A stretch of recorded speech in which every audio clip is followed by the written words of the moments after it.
যদি কোনো কম্পিটিটিভ এক্সামে এই ধরনের অঙ্ক থাকে তাহলে ভয় খাওয়ার কোনো দরকার নেই, চেষ্টা জেনে রেখো কীভাবে সহজে করা যায়।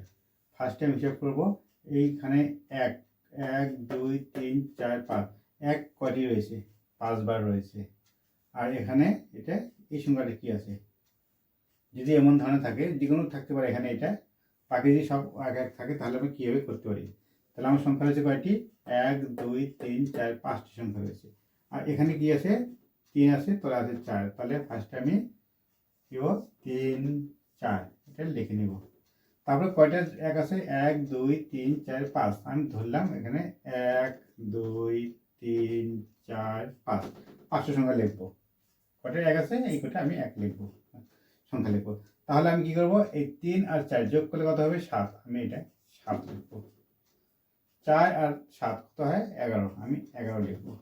18 আরও 11 কত হয়? 29 হয়। আমি 29 লিখবো। 29 আরও 18 কত হয়? 29 আর 18 কত হয়? 40 47। হ্যাঁ, 47 লিখবো। আমার কি করবো? লাস্ট সংখ্যাটা যত বার হবে তাহলে আমার হবে, আমাকে উপরে সংখ্যা লিখবো আর তার আগের সংখ্যাটা আমি 29 তলে হবে। এটাই হবে আমার অ্যান্সার। এটা অ্যান্সারটা হবে 47/29। এই ধরনের